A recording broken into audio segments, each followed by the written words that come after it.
Hello and welcome to Monmouth in Focus, a program about the services and functions of Monmouth County government. I'm your host, Cynthia Scott.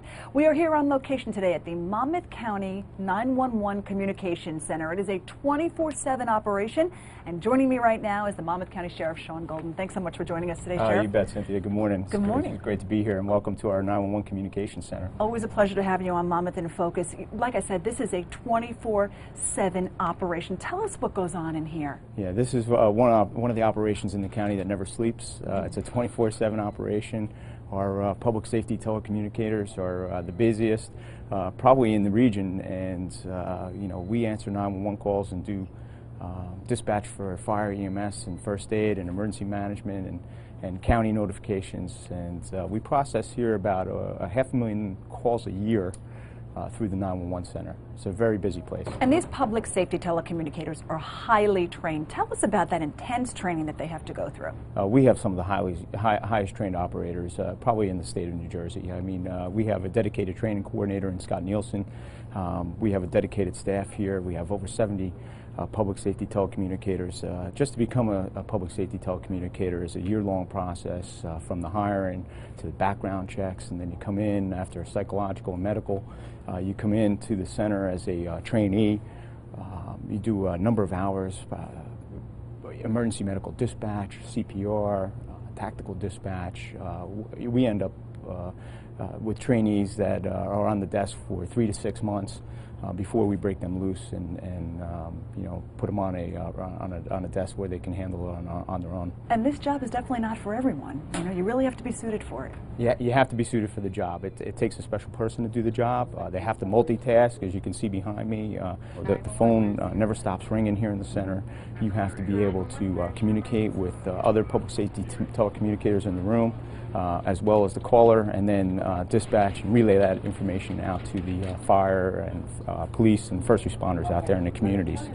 I think of the public safety telecommunicators as the unsung heroes of this operation. I mean, there's not a call that they can't handle, correct? Listen, no question. I mean, our operators here, like I said, they're a dedicated staff, highly trained. There's not a call that comes through that they can't handle, whether it's during a severe nor'easter storm or a blizzard, where the phone just rings off the hook. For example, this past blizzard that we had, in our county, produced 3 times the call volume in one shift, and so they answered 27,000 calls within a 4-day period here in the center.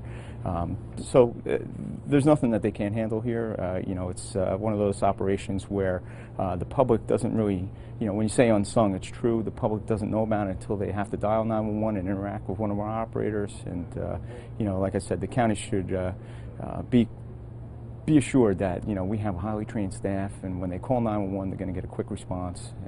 And then sometimes they're not even just dealing with their calls. There's overflow in other counties, Ocean County, so then those calls come right to here. Sure, and as that's well. the 911 system. Yeah. The 911 system is built so that if a 911 center elsewhere is at capacity, the calls will overflow here, and vice versa. Sometimes it'll go out. Our center is somewhat limited in size here. Center was built back in 1982, and is not what you see usually a communications center. We made a lot here with the space.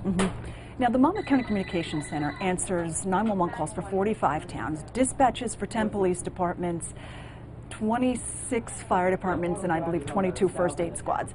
Let's start by the 911 call center. I live in Brielle, I have an emergency, and I dial 911. Sure. In the case of Brielle, when you dial 911, it's all in one here in the center. It comes to our call taker over here, and then ends up on the Brielle police and fire desk, and they dispatch the appropriate emergency personnel to that residence. So it's all in one center. It's all co-located. It's done by an operator, and it's all done mostly by computer now. They look at the computer screens. You can see they have a number of screens in front of them. There's 5 or 6 screens in front of the operator with all the information that they need with the 911 call, and it's become complex. The 911 call now comes in Our last statistics show that 68% of our calls are coming in via wireless phone calls. Right. Everything's cellular. Everybody picks up their cell phone now, even from inside their house, and dials 911. So we had to upgrade our technology here to accommodate, to track those cell phones, even if it's inside a residence, Sure. and be able to use GPS to assist us in locating those cell phone callers. To be compatible technically. Sure. Now, when it comes to dispatching, I know some people don't really understand the whole dispatching service. The county provides the dispatching for the police department. So let's go back to Brielle. You're kind of eliminating a middleman, so you're shortening the response time, correct? Yeah. What it is the call center. It's all the information comes into one center, and not only that, not only are we shortening and decreasing the response time for a local municipality that's using the center in its full capacity. In other words, answering 911, answering administrative calls, and then dispatching the police, fire, and EMS, and the other first responders. It's a coordination of effort, because if Brielle needs assistance from other municipalities, it's the operators here who end up dispatching mutual aid or coordinate that effort and use the radio communications and the computer technology to do so. Right. Wow. It's talk about multitasking. Yeah. Now, this is a great example of the ultimate shared service, and I know you are such a champion of shared services. Tell us why this is such a great example of a shared service. Well, dispatch for shared services is one of those things. Like, for instance, we had taken over a town last year. They consolidated dispatch services, realized over $350,000 savings in doing so, and so there is a cost savings. Not only there's a cost savings, but you heard me mention equipment. Towns are, the equipment's becoming more technical. You have to be able to cell phone track, GPS on the cell phones, on the map. You have to be ready for phase 2 of the next generation 911, which is text messaging and doing pictures and media over 911. So all of that becomes expensive for a local municipality. You're talking about technology, you're talking about service contracts, you're talking about phone systems. So we don't just speak in terms of personnel and what that savings is in terms of merging personnel into one center, but the technological costs and then some of the operations that goes beyond that. Sure, and you bring up a good point technically, and again, talk about the unsung heroes. Those people behind the scenes that are working technically, that's a 24/7 job. Yeah, well, we as have a staff here that is dedicated just to technology. We have the Sheriff's Information Technology Office, which consists of IT staff, network administrators, radio technicians that do the administration for all this electronics that you see in the room. Have to stay up and running 24/7. And not only here, but we deal with local municipalities, and we don't talk about that as shared services much, but our IT staff is running computer systems and software for other municipalities, and they pay a nominal fee, and we share that technology services for them, and again, it's a 24/7 operation for the IT staff here to keep this up and running. We also have 2 large emergency vehicles that sit outside this building, as well as a trailer. They basically respond to any sort of large-scale incident or fairs as well. We respond to anything. They're called our field comm Field units. comms, yeah. We have field comm 1, 2, and 3 outside. 2 large trucks and then 1 smaller truck with a trailer.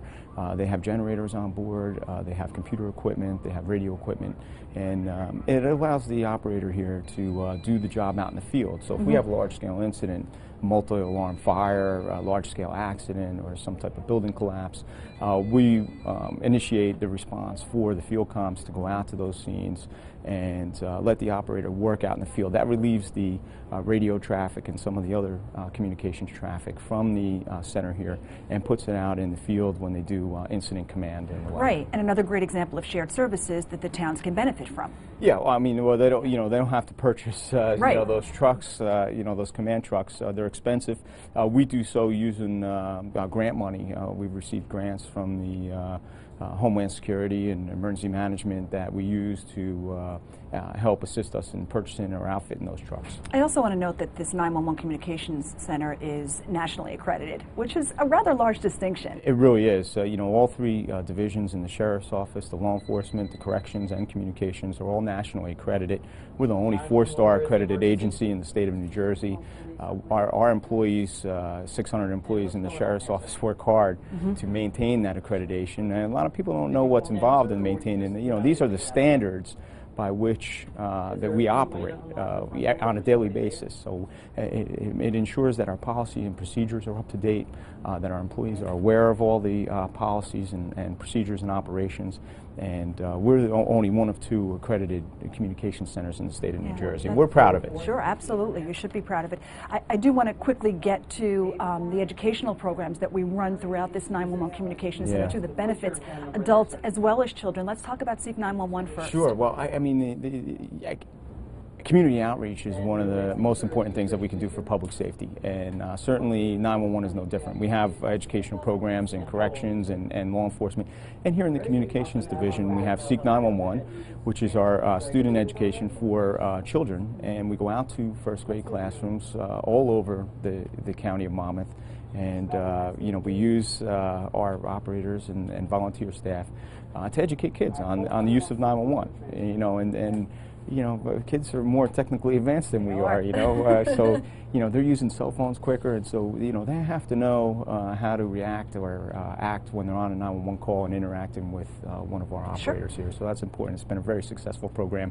And then our ACES 911, our Adults Calling Emergency Services 911 program, is another important program because that's for an age group that didn't grow up with 911. Back before 911 was put into service. So it's important for them to know what to do in an emergency, and you know what are the important things to say.